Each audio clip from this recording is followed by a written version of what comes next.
Muito bem-vindo ao Momento da Saúde aqui no programa Encontro com a Vida. Todos os dias bem cedinho a gente espera você para uma conversa bem legal sobre saúde. Lembra que saúde é religião na essência. Nosso corpo é o templo do Espírito Santo e precisamos cuidar bem dele. E essa semana estamos tendo a alegria de receber aqui a doutora Luana Oliveira. Tudo bem, doutora Luana? Tudo bem, pastor. E você, tudo bem? Tudo certinho, graças a Deus. Doutora Luana é uma amiga de longas datas e a gente está tendo a alegria dessa semana estar juntos aqui. Ela que é endocrinologista, também tem um MBA em gestão hospitalar, está fazendo mestrado na mesma área e é a nossa diretora clínica aqui do Cevisa. E você vai ter o site aí do nosso Cevisa para você poder agendar uma semana aqui, passar a fazer uns tratamentos naturais.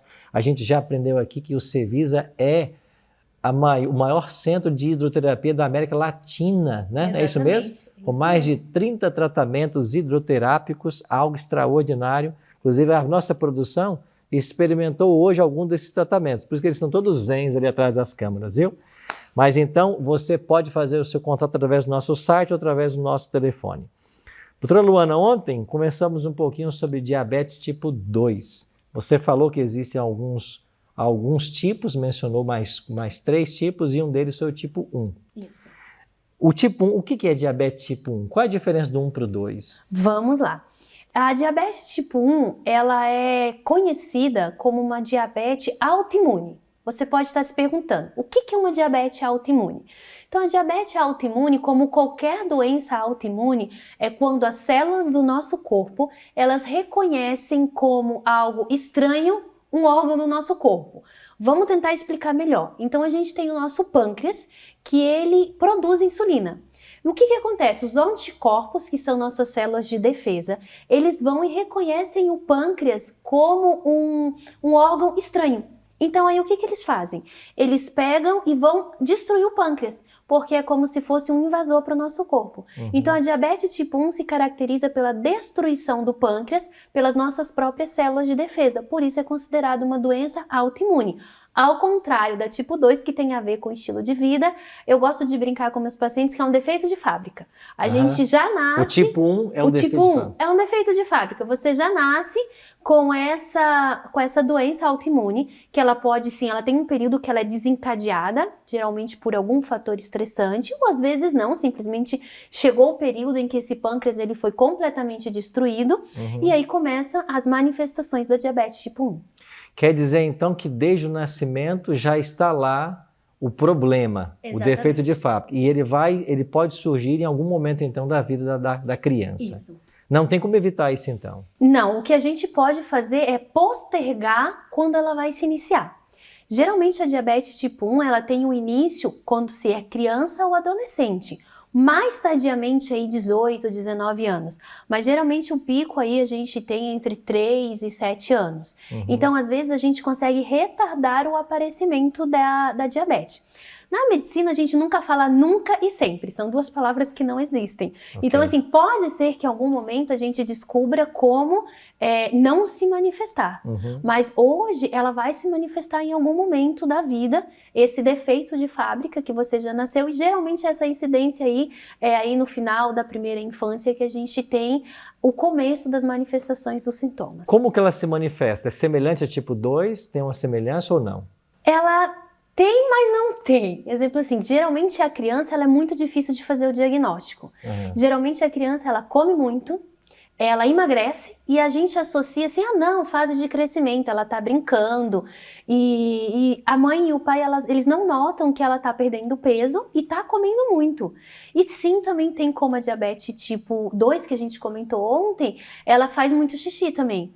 Mas geralmente a criança faz muito xixi, perde peso, come muito e emagrece. Tem sempre a criança tá cansada.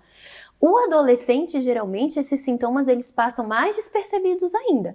Porque, o adolescente sempre gosta de dormir, adolescente come muito, mas é um início mais abrupto. A diabetes tipo 2, os sintomas eles vão sendo mais lentos, mas a diabetes tipo 1, o sintoma ele já é mais rápido. Detectou o tipo 1, o que tem que se fazer? Olha, Primeiro que é muito difícil fazer um diagnóstico precoce da diabetes tipo 1. Geralmente o diagnóstico ele é feito quando a criança ela desmaia e acorda no pronto-socorro, acorda numa UTI. Então nós temos aqui no nosso ambulatório, nós cuidamos de uma adolescente, ela já tem 17 anos, ela estudava em um dos nossos internatos e ela falou que se sentiu mal e acordou na UTI. Olha. E aí, quando furaram o dedinho lá, viram uma glicemia em 600, 700. Então, o diagnóstico geralmente ela é feito no hospital dessa criança e do adolescente. E para o tratamento da diabetes tipo 1, só existe insulina. Como é um defeito onde o próprio pâncreas não produz insulina, os remédios via orais, que a gente chama, né, o remédio via oral da diabetes tipo 2, ele não tem efeito na tipo 1. Então, é apenas a insulina. E aí você pode se perguntar assim, eu já tenho deficiência de insulina mesmo. Vou comer de tudo, porque não importa o que eu como, meu corpo não tem insulina. Mas é um grande erro. Porque, como a gente comentou ontem, cada alimento ele tem um índice glicêmico diferente. Por um hambúrguer, exemplo, o meu corpo vai precisar, vamos colocar um número aqui, exemplo, de 20 unidades de insulina. Para uma pera, ele vai precisar de 3 unidades. Então vai ser diferente quantas unidades eu tenho que aplicar. Quanto menos, melhor? Quanto menos, melhor. Okay. Então, a dieta, tem gente que fala, a dieta não tem nada a ver com a tipo 1. Tem tudo a ver. Porque se eu tenho uma dieta equilibrada, se eu faço o exercício, eu tenho que aplicar menos insulina. E hoje a gente tem 2 tipos de insulina. A insulina que a gente chama de vida longa, então aquela insulina que ela dura em média de 12 a 24 horas. Nós temos insulina hoje até de 48 horas. E temos a insulina de ação rápida, que é aquela que eu como e eu preciso dela agora para fazer a digestão desse alimento. Entendi. Então, se eu como alimentos com menos índice glicêmicos, e você pode se perguntar, quais alimentos têm menos índice glicêmico? Vou dar uma dica para você. Quanto mais in natura esse alimento, menor o índice glicêmico. Então, se o alimento é o mais natural possível, ele tem um índice glicêmico menor, então eu vou usar menos insulina para captar este alimento. Então, quanto menos insulina, melhor para o tratamento. Olha aí, fica a dica então para você que está lidando com situações assim e sempre cuidar da boa alimentação, porque isso vai resultar em benefícios extraordinários. Doutora Luana, obrigado por suas dicas de hoje. Amanhã você volta com a gente? Com certeza. Então tá bom, você fica agora com os pastores no momento da oração intercessora. Obrigado, pastor Arilton. Que alegria podermos estar aqui mais uma manhã. É muito interessante ver que Deus tem várias maneiras de nos abençoar, e uma delas é tendo um corpo bem alimentado, um corpo sano, uma mente sã. Amigos, nessa manhã nós estamos aqui para esse momento muito especial, momento de oração, momento em que junto vamos buscar a Deus. Bom, eu me chamo Elisandro, sou pastor da cidade de Tubarão, atendendo ali algumas igrejas adventistas da cidade de Tubarão, também da cidade de Capivari de Baixo e também de Jaguaruna. Amigos, eu sei que você está ansioso pela mensagem. Um pouquinho antes da mensagem do pastor Arilton, que logo vamos passar para ela, eu quero ter esse momento especial com você, que é um momento de oração. Muita gente tem mandado para nós pedidos e agradecimentos, e nós juntos temos orado para que Deus tenha uma influência incrível na sua vida para atender os seus pedidos conforme sua sabedoria. Recebemos aqui alguns pedidos e eu quero ler para vocês os pedidos. Um deles é da Vanessa, ela diz: bom dia, meu agradecimento especial de hoje é por uma consulta com um cirurgião que eu aguardava há 4 anos e hoje é o dia. É meu pedido especial e que o Senhor esteja guiando os médicos para que a minha cura venha. Ela diz que precisa fazer uns exames para tirar trombos do pulmão, então ele agradece desde já a Deus pelas nossas orações. Muito obrigado, eu tenho certeza que Deus vai estar atuando em você. A Alice também, ela faz aqui um pedido muito especial. Ela diz: tenho 4 filhos do qual eu cuido sozinha. E eles precisam de mim até ficarem maiores e conseguirem se virarem sozinhos. Orem, pois não posso ficar sem trabalhar. Estaremos orando por você, Alice. Que Deus abençoe você, que você tenha condições e sabedoria de criar os seus filhos. Eu tenho certeza que eles serão uma bênção. Aonde você estiver, para que juntos oremos e lemos a palavra de Deus, pois é pela palavra de Deus que Deus pode tocar no meu e no seu coração. Abra sua Bíblia em Isaías, capítulo 65, versículo 2. Diz assim: Ó, tu que escutas a oração, a ti virão todos os homens. Deus ouve a minha e a sua oração e Ele quer tocar o nosso coração. Portanto, nesse momento, eu quero convidar você para que a gente possa orar e buscar esse Deus maravilhoso. Vamos orar?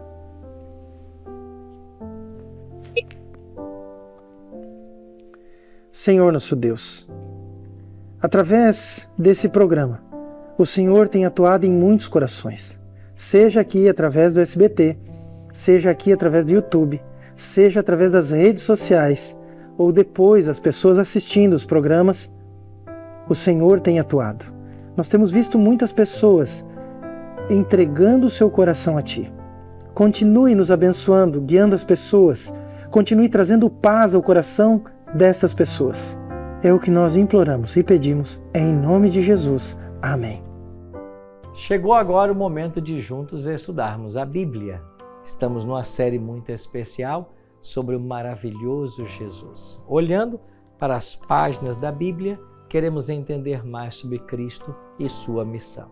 E hoje, o nosso segundo tema, Jesus no Antigo Testamento. Hoje, faremos uma viagem através de vários profetas do Antigo Testamento e suas predições a respeito do Messias. Chamamos essas predições de profecias messiânicas. A Bíblia está repleta de profecias messiânicas, ou seja, toda a informação foi dada para que ninguém fosse surpreendido pela primeira vinda de Jesus. O mesmo acontece em nossos dias. Todas as informações foram dadas para que nós não fôssemos surpreendidos pela segunda vinda de Jesus. Em breve, Jesus voltará em glória e majestade para estabelecer o seu reino eterno. E a Bíblia nos adverte sobre isso e nos ajuda em nosso preparo. É por isso que o estudo, o conhecimento da Bíblia é indispensável, impreterível para todo aquele que almeja alcançar o céu e a vida eterna. Como é o nosso bom hábito aqui, a gente não começa a estudar a Bíblia sem antes fazer uma oração. E se você puder, fecha teus olhos agora, ora comigo. Pai querido, muito obrigado por estarmos reunidos mais uma vez para estudarmos a Tua Palavra.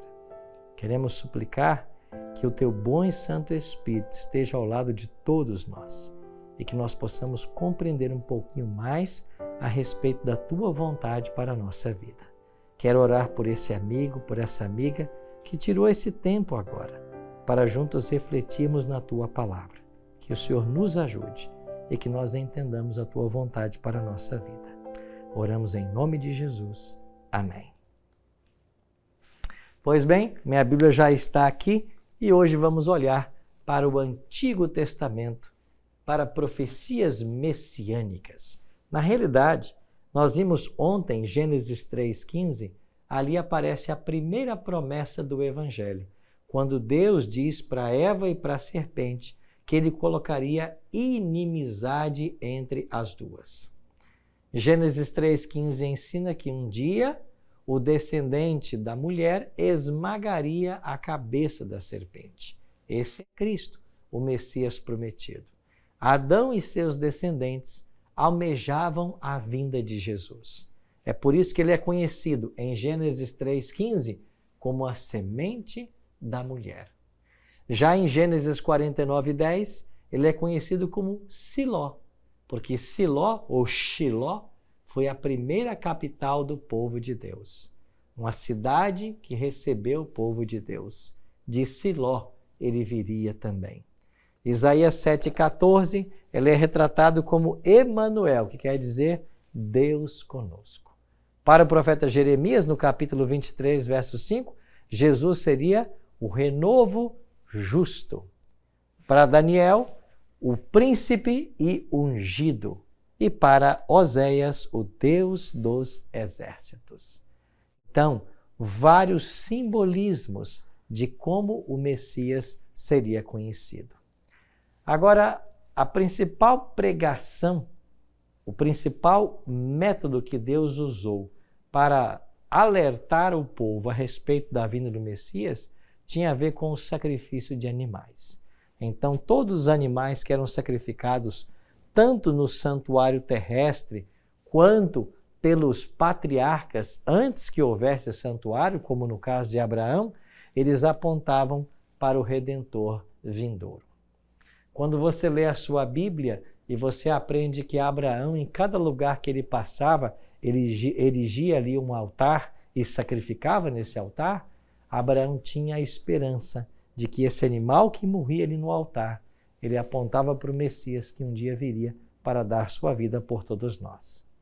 Depois Moisés recebe a ordem de construir um santuário, e nesse santuário havia um altar de holocaustos, onde os animais eram queimados depois de mortos. Esse altar de holocaustos apontava para o Calvário. E esses animais que eram mortos apontavam para Jesus, que um dia viria morrer em nosso lugar. É por isso que, olhando as profecias do Antigo Testamento, a gente percebe nessas profecias messiânicas a informação dada a respeito da vinda de Cristo, de seu sofrimento e de sua morte. E para que as promessas fossem apreciadas e guardadas, Deus então deu amplas informações sobre a vinda do Messias. Vamos começar com esse texto de Miqueias 5, verso 2. Aqui o profeta revela o local em que o Messias nasceria. Miqueias escreveu assim: E tu, Belém Efrata, posto que pequena entre as milhares de Judá, de ti me sairá o que há de governar em Israel, e cujas saídas são desde os tempos antigos, desde os dias da eternidade. Sim, é o profeta Miqueias a quem Deus revelou o local do nascimento de Jesus. E tu, Belém Efrata. Interessante que José e Maria, eles não moravam em Belém, mas por causa de um recenseamento exigido pelo Império Romano, para lá foram José e Maria para alistamento, para um censo que o Império estava fazendo. E esta viagem até Belém, para esse alistamento, foi justamente o que permitiu o cumprimento da profecia. Quando Maria completa o seu período de gravidez e agora o menino vai nascer, nós temos então o local do nascimento, exatamente aonde Jesus estava, em Belém. Assim se cumpriu a profecia do local. Em Mateus 2:1, o evangelista registra o cumprimento profético. E tendo nascido Jesus em Belém da Judéia, no tempo do rei Herodes, eis que uns magos vieram do Oriente a Jerusalém. Interessante, né? Mateus está registrando o exato local onde Jesus nasceu. Como Miqueias havia dito, em Belém da Judéia. Como Deus se antecipou ao tempo para deixar bem claro para o seu povo o Messias e a sua obra, para que não restassem dúvidas a respeito do Cristo e do trabalho que ele viria desenvolver em favor de todos nós. Isaías fala das circunstâncias do nascimento de Jesus. Olha o que diz Isaías 7, verso 14. Eis que a Virgem conceberá e dará à luz a um filho, e chamará o seu nome Emanuel. O que estava profetizado aqui em Isaías? Que ele nasceria de uma virgem. Logo, um nascimento miraculoso. Quando nós vamos agora por Evangelho de Mateus, capítulo 1:16, nós temos as circunstâncias do nascimento e o cumprimento dessa profecia. Quando Mateus diz assim: E Jacó gerou a José, marido de Maria, do qual nasceu Jesus, que se chama Cristo. Então, foi da Virgem Maria que nasce o menino Jesus. O anjo havia dito, para José: aquilo que nela se operou é fruto, obra do Espírito Santo. E foi graças à visita desse anjo que José desistiu da ideia de abandonar Maria assim que descobriu que ela estava grávida. Deus estava dirigindo todas as coisas para que o plano da salvação pudesse avançar. E aí nós vemos o exato cumprimento feito por Isaías de que uma virgem conceberia e daria à luz a um filho. Esta virgem foi Maria, que se colocou nas mãos do Senhor para cumprir o seu propósito. O que Oséias profetizou? No capítulo 11, verso 1, nós lemos: quando Israel era menino, eu o amei, e do Egito chamei a meu filho. Do Egito chamei a meu filho. Para que esta profecia se cumprisse, Jesus precisava ir para o Egito. E você vai se lembrar que por ocasião do nascimento de Jesus, depois vem a visita dos magos, o rei Herodes descobre o nascimento de Jesus e para tentar matar esse possível novo rei, Herodes mandou que todas as crianças de 2 anos para baixo fossem assassinadas. Por orientação de um anjo, José fugiu para o Egito. E quando morre Herodes, ele volta do Egito. É precisamente isso que vai dizer Mateus. Mateus 2,13 nós lemos: e tendo eles partido, os magos, eis que o anjo do Senhor apareceu a José num sonho e disse: dispõe-te, toma o menino e sua mãe, foge para o Egito e permanece lá até que eu te avise, porque Herodes há de procurar o menino para o matar.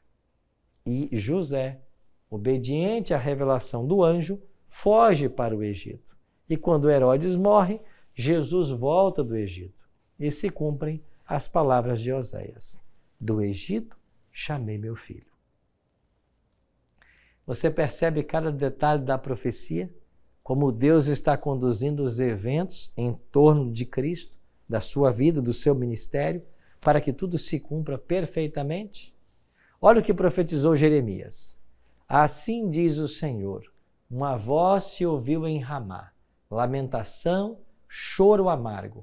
Raquel chora seus filhos, não quer ser consolada quanto a seus filhos, porque já não existem. O profeta Jeremias está antecipando, pelos olhos da profecia, a matança dos inocentes lá em Belém. A Raquel aqui chorando é uma analogia que é usada para as mães que perderam seus filhos naquela ocasião. Mateus 2,16 fala dessa ordem do rei Herodes. Então Herodes irritou-se muito e mandou matar todos os meninos que havia em Belém e em todos os seus contornos. O que queria Herodes com isso? Matar o menino Jesus que havia nascido. Você consegue imaginar a cidade de Belém e a vizinhança de Belém? As mães perdendo seus filhos? Todos os bebezinhos de até 2 anos foram assassinados. A profecia havia dito: Raquel chora por seus filhos, porque eles não existem mais. É um clamor profético deste acontecimento nefasto, em que as crianças morreram por ordem desse rei. É claro que por trás do rei Herodes estava o próprio Satanás, atuando nesse grande conflito entre o bem e o mal para destruir o menino Jesus. Porque o diabo sabia que se esse menino crescesse, se ele avançasse em seu ministério, ele seria o nosso Salvador. E o diabo tentou de todas as maneiras, usando as instrumentalidades humanas que ele podia, para tirar Cristo de cena, para acabar com ele ou levá-lo a pecar. E dessa maneira, estorvar, impedir o plano da salvação. Mas a palavra de Deus diz que tudo estava sendo dirigido pelo Senhor. O que Isaías mais profetizou a respeito do Messias? No capítulo 61, verso 1, o Espírito do Senhor Deus está sobre mim, porque o Senhor me ungiu para pregar boas novas aos mansos. Enviou-me a restaurar os contritos de coração, a proclamar liberdade aos cativos e a abertura de prisão aos presos. Quando vem Jesus Cristo, ele pega exatamente esta profecia e aplica a si mesmo. Em Lucas 3, 21 e 22, em Marcos 1, verso 10, Jesus então diz que ele é ungido de Deus. Foi ungido por intermédio do Espírito Santo, justamente para cumprir o papel profético destinado no Antigo Testamento. Outros detalhes a respeito do Messias. O profeta Zacarias falou do preço que Jesus seria traído. Em Zacarias 11, 12 está escrito: porque eu lhes disse, se parece bem aos vossos olhos, dai-me o meu salário. E se não deixai-o, e pesaram o meu salário, 30 moedas de prata. Interessante. Foi exatamente por 30 moedas de prata que Jesus foi entregue. Olha o que diz Lucas 4,18. E disse, que me quereis dar? E eu vos entregarei. Então lhes pesaram 30 moedas de prata. Esse foi o valor que Judas lucrou para entregar o seu Senhor aos líderes judeus daquela época. Interessante. Até o valor pelo qual Jesus seria entregue por Judas já estava profetizado no Antigo Testamento. Isso tudo ensina para mim e para você de que Cristo foi descrito nas profecias do Antigo Testamento em detalhes. Sua vinda, as circunstâncias de sua vinda, local de nascimento, sua obra, o fato da traição, e não para por aí. Todos os detalhes foram dados para que o povo não fosse surpreendido pela chegada do Messias. Olha comigo uma outra profecia interessante.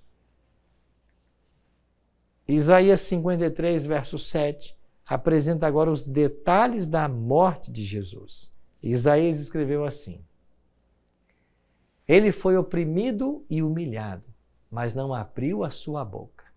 Como um cordeiro foi levado ao matadouro, e como a ovelha muda perante os seus tosquiadores, ele não abriu a sua boca. Que Isaías está dizendo? Que Jesus seria levado humildemente diante dos seus algozes, mas não abriria a sua boca. Olha o cumprimento dessa profecia. Mateus 27, 12, ensina que, acusado pelos chefes dos sacerdotes e pelos líderes religiosos, Jesus não respondeu nada. Ele ficou quieto. O silêncio de Cristo é um cumprimento daquela profecia. É verdade que esses líderes queriam que Jesus blasfemasse, fizeram de tudo para que ele desistisse de sua missão, mas não. Cristo veio fiel a tudo aquilo que ele havia se comprometido. Por trás de cada profecia havia aqui uma ação do Messias. E agora, Jesus, que é o cumprimento dessas profecias, precisa agir exatamente como estava prescrito lá nas profecias. E ao longo de todo o seu julgamento, ele não abriu a boca. Lembra das palavras de Isaías? Como uma ovelha, como um cordeiro mudo, foi levado perante os seus tosquiadores. E ele não abriu a boca. As profecias messiânicas continuam anunciando detalhes da morte dele. O Salmo 22 é um salmo do sofrimento do Messias.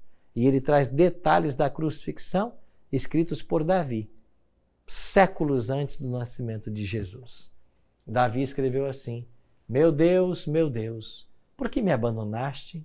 Por que estás tão longe de salvar-me? Tão longe dos meus gritos de angústia? Dividiram as minhas roupas entre si e atiraram sorte pelas minhas vestes. Quando chegamos em Mateus 27, você tem exatamente o cumprimento dessa profecia.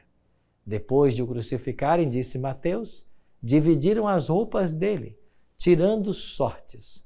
Por volta de 3 horas da tarde, Jesus bradou em alta voz: Eloi, Eloi, lama sabachthani, que significa: Deus meu, por que me abandonastes? Você percebe como que Davi, séculos antes do nascimento de Jesus, conseguiu descrever em detalhes aquilo que se passaria no Calvário? Como que você explica uma profecia dessa, se não pela orientação divina, se não pela condução e direção do Espírito Santo de Deus? E após a morte de Cristo, Isaías diz: foi-lhe dado um túmulo com os ímpios, e com os ricos esteve em sua morte. Embora não tivesse cometido qualquer violência, nem houvesse qualquer mentira em sua boca. Isaías anuncia de que ele seria sepultado com os mortos, ou melhor, com os ricos. E quando nós chegamos no Novo Testamento, o que acontece? Mateus 27 diz: José tomou o corpo, envolveu num lençol limpo de linho e o colocou no sepulcro novo que ele havia mandado cavar na rocha. E fazendo rolar uma grande pedra sobre a entrada do sepulcro, retirou-se. Mateus 27, 59 está falando de José de Arimateia, um dos ricos seguidores de Jesus. Este vai junto com Nicodemos, pedem o corpo de Jesus, que havia morrido, e agora enterram, colocam Jesus numa sepultura nova, que José de Arimateia havia cavado para ele. Assim se cumpre mais uma profecia, quando o profeta disse de que ele seria sepultado com os ricos. Com os ricos estaria na morte. E foi justamente nessa sepultura para um homem rico que Jesus foi colocado, depois de tirado da cruz. Essas profecias e os seus cumprimentos, elas só servem para nos ajudar a entender como que Deus está dirigindo a história. Como que nós podemos confiar na palavra profética. Cada detalhe, nada faltou. João 1:11 declara: veio para o que era seu, mas os seus não o receberam. Depois de tantas profecias, por que a nação ainda rejeitou o Messias? Eu penso que um dos motivos seja pelo desconhecimento dessas profecias, por uma falsa expectativa que se criou a respeito da vinda de Cristo. Agora, estamos aguardando a sua segunda vinda. E a pergunta que eu faço para você é a seguinte: será que nós não seremos enganados como eles foram? Iludidos como eles foram por não conhecer as profecias? É por isso que eu e você precisamos, todo o tempo, em todo instante, estarmos estudando a Bíblia e nos preparando para os eventos finais e para a volta de Jesus. Não é maravilhoso pensar em como Deus está dirigindo a história, em como cada cumprimento profético teve o seu lugar? Isso só nos alerta de que aquilo que está profetizado para o futuro, em breve vai acontecer. E eu e você precisamos estar prontos para isso. Quero convidar você hoje a orar e a colocar a sua vida nas mãos do Senhor, pedindo a graça dele para o preparo para o seu breve regresso. Ora comigo. Nosso Pai, muito obrigado, Senhor, por essas profecias feitas a respeito de Cristo e por esse maravilhoso cumprimento. Assim como elas se cumpriram, as profecias que ainda estão no futuro também se cumprirão, e que nós possamos nos preparar para te receber em glória e majestade. É a nossa oração. Em nome de Jesus. Amém.